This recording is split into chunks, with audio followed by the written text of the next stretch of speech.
ছোট সাহেবের অত্যাচার পার্ট ৩।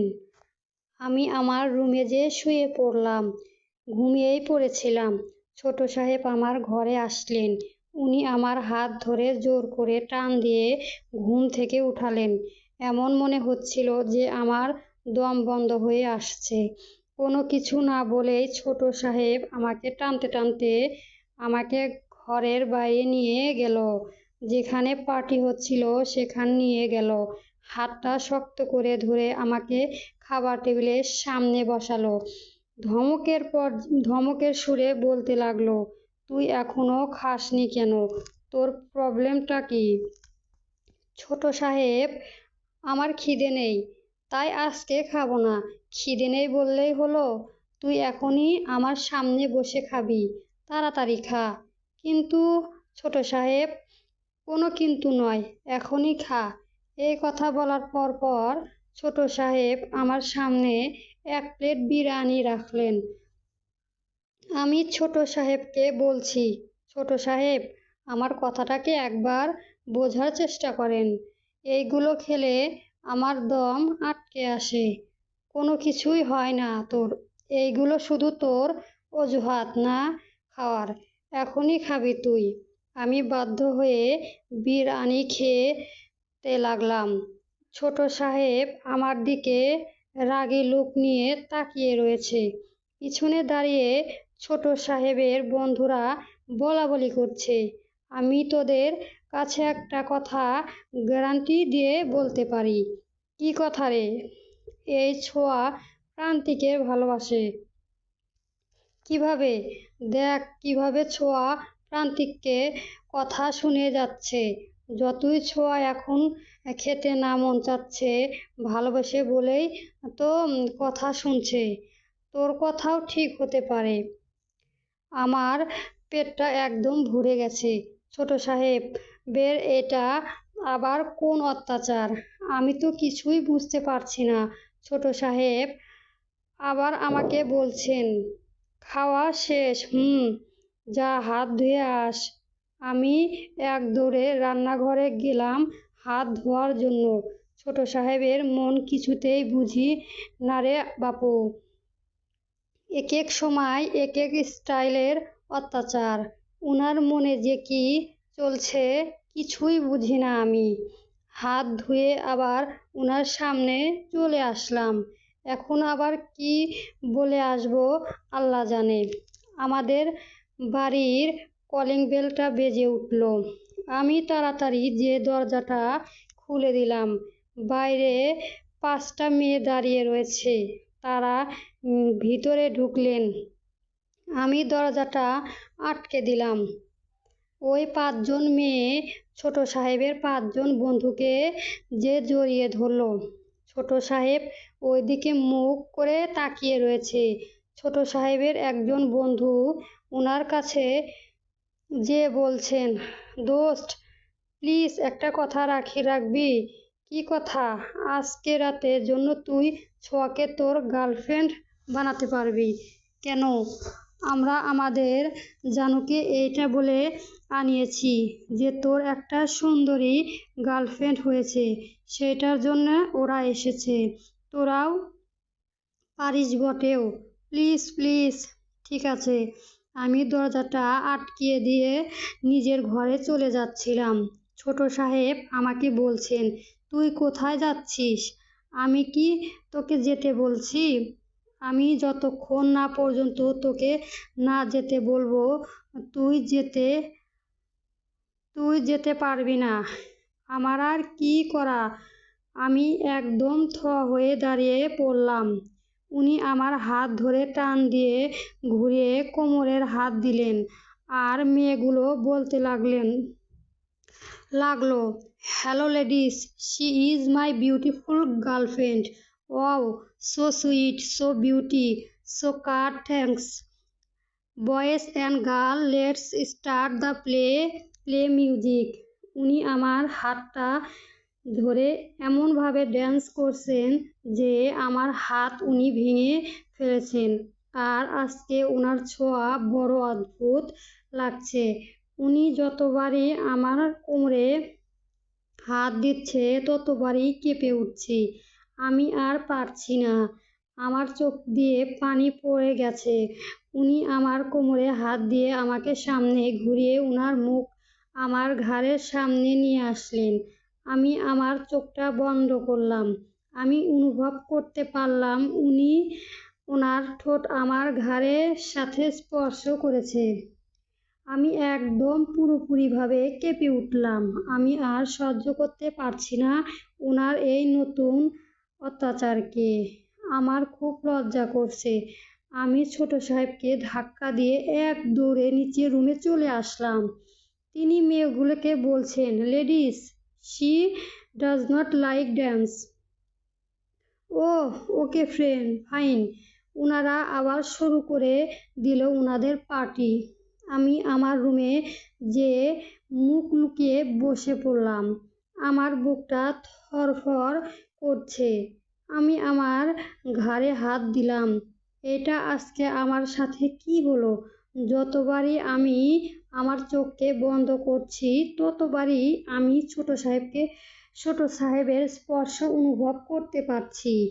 এর আগে উনি আমাকে ছুঁয়োছুঁয়ি কিন্তু কখনোই এমন লাগেনি।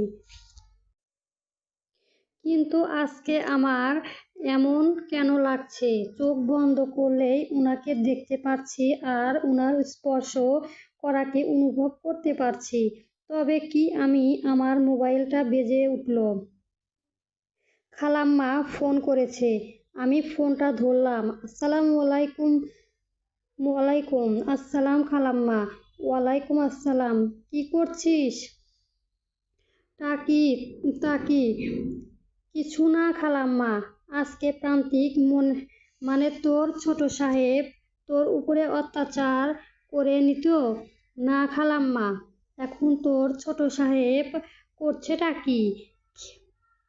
খেয়ে দেয়ে ঘুমাতে গেছে। মিথ্যে বলছিস না তো? না। ঠিক আছে, খোদা হাফেজ। খোদা হাফেজ। খালাম্মার সাথে কথা বলা শেষ করে নিজে শুয়ে পড়লাম। জানি না ওনারা এখনো ঘুমিয়েছে কিনা। গানের শব্দ তো এখনো শোনা যাচ্ছে। মাফ করবেন খালাম্মা, আপনাকে মিথ্যা কথা বলা। আপনাকে যদি সত্যিটা বলতাম তাহলে আপনি ছোট সাহেবের উপর রাগ দেখাতেন আর স্যারও উনার উপর আরো রাগ করে বসতেন। এমনিতেই তো রাগ করে বসে আছেন, আর রাগ বাড়াতে চাই না। আমি কোনো মতে ঘুমিয়ে পড়লাম। কিসের জন্য রাত 3টায় আমার ঘুম ভাঙল। আমি ঘরের বাইরে বের হলাম। বাইরে এসে দেখি উনি নিচে শুয়ে রয়েছেন। উনার বন্ধুরাও চলে গেছে। তার মানে সারা রাত পার্টি করতে করতে এখানেই ঘুমিয়ে পড়েছেন। আমি উনাকে আস্তে আস্তে করে উঠালাম। তারপর সিঁড়ি দিয়ে কষ্ট করে উনার ঘরে নিয়ে গেলাম আর উনাকে বেডে শুয়ে দিলাম। উনাকে শুয়ে দিয়ে চলে যাচ্ছিলাম। যাওয়ার সময় আমি অনুভব করলাম আমার ওড়না কেউ টেনে ধরে রেখেছে। আমি পিছনে ফিরে দেখি ছোট সাহেবের ঘড়ির সাথে আমার ওড়না বেজে রয়েছে। চলবে ছোট সাহেবের অত্যাচার। রাইটার বশিরুজ্জামান সোয়া, পার্ট 4। আমি ছোট সাহেবের পাশে যেতে বসলাম। আমি আমার ওড়না ছোটানোর জন্য ওনার ঘড়ির উপর হাত রাখলাম। ওড়না ছোটানোর চেষ্টা করছি। ওড়নাটা ছুটে গেছে। ঠিক ওই সময় উনি এই পাশে ঘুরে ওনার আর এক হাত আমার হাতের উপর রেখে দিলেন। আমার বাম হাত এখন উনার হাতে দখলে। উনি এমনভাবে ধরে রেখেছেন না পারছি ছুটতে। হায় আল্লাহ, তুমি এখন আমাকে সাহায্য করো। অবশেষে উনি ওই পাশে ঘুমিয়ে আমি বেঁচে গেলাম। আমি আর এক মুহূর্তে দেরি না করে আমার ঘরে চলে আসলাম। আমার ঘরে আসতে না আসতে আজান দিয়ে দিল। আমি আর না শুয়ে ওয়াশরুমে যেয়ে অজু করে আসলাম, তারপর নামাজটা পড়ে নিলাম। নামাজটা পড়ে নিয়ে রান্নাঘরে গেলাম, ছোট সাহেবের জন্য রান্না করতে লাগলাম। আর আজকে সবাইও চলে আসবে, খালাম্মা আর স্যার তো এখনই চলে আসবে। দুপুরের দিকে বড় সাহেব আর তার স্ত্রী আসবে। বলতে গেলে আমি এখন ছোট সাহেব আর স্যার আর খালাম্মার জন্য রান্না করছি। আমার রান্না করা শেষ তখনই কলিং বেলটা বেজে উঠল। আমি দরজার সামনে যে দরজা খুলে দিলাম। দরজাটা খুলে দেখি খালাম্মা আর স্যার এসেছে। ওনারা ভিতরে আসলেন, এসে বললেন, স্যার আমাকে জিজ্ঞাসা করেছেন, কি গো রান্না কি হয়ে গেছে? জি স্যার। প্রান্তিক, মানে তোর ছোট সাহেব কি উঠেছে? না স্যার, এখনো ওঠেনি। ও। ওনারা খেতে বসলেন। ঠিক ওই সময় ছোট সাহেব জোরে করে চিল্লিয়ে আমাকে ডাকছেন, ওই ছোঁয়া, তুই কোথায় রে? তাড়াতাড়ি উপরে আয়। আমি বলতে লাগলাম, আমি ভাই তাড়াতাড়ি উপরে যাই, নয়তো আবার তিনি নিচে এসে আমায় টানতে টানতে উপরে নিয়ে যাবেন। আমি শুধু একটা দৌড় দিলাম। খালাম্মা স্যারকে বলছেন, ছেলেটা কিন্তু মেয়েটার উপর একটু বেশি অত্যাচার করছে। সেটাই তো দেখতে পাচ্ছি, কিছু একটা তো করতেই হবে। আমি দৌড়ে উনার রুমে চলে গেলাম। তিনি শরীর মোছাতে বলতে লাগলেন, কালকে পার্টি করার পর থেকে শরীর আর মাথাটা একটু বেশি ব্যথা করছে, একটু মালিশ করে দে না রে ছোঁয়া। দিচ্ছি ছোট সাহেব, আগে মাথা দে। জি ছোট সাহেব। আমি উনার মাথাটা মালিশ করে দিতে লাগলাম। একটু পর পর উনি বলছেন, আস্তে দে, কি জোরে দিচ্ছিস, মেরে ফেলবে নাকি? আমি আবার কি জোরে দিলাম রে? আস্তে করেই তো দিচ্ছি। যত সব আমার উপর টর্চার করা বাহানা। একটু পরে রেগে গিয়ে আমার হাতটা ওই পাশে ঘুরিয়ে বলতে লাগলেন, কতবার বলবো আস্তে করে দে, আস্তে করে দে, তুই তো আমার কথা শুনছিস না। ছোট সাহেব আমাকে ছাড়ুন, আমার খুব লাগছে। লাগলে লাগুক, আমার কিছুই যায় আসে না।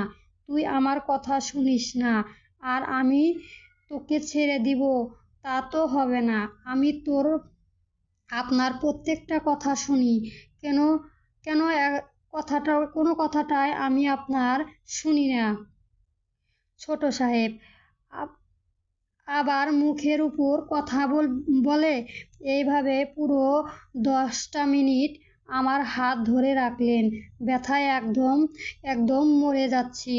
আমার হাতটা ছেড়ে দিয়ে উনি আবার বলা শুরু করলেন, যা উপরে নিয়ে আস আমার খাবার। জি ছোট সাহেব। আমি হাত বুলাতে নিচে চলে আসলাম। একটা প্লেটে উনার জন্য খাবার বেড়ে নিলাম। খাবার উপরে নিয়ে যেতে লাগলাম। খাবার উপরে নিয়ে যেতে দরজার সামনে দাঁড়িয়ে রয়েছে। ভিতরে তাকিয়ে দেখি উনার গায়ে কোনো গেঞ্জি নেই। আমার তো খুব লজ্জা লাগছে উনাকে দেখে। আমি বাইরে দাঁড়িয়ে বললাম, ছোট সাহেব ভিতরে আসবো? টেবিলের উপর রেখে যাও। আর কালকের ঘটনাকে বেশি মনে নিস না। আমি মানে নি ছোট সাহেব, যা এইবার।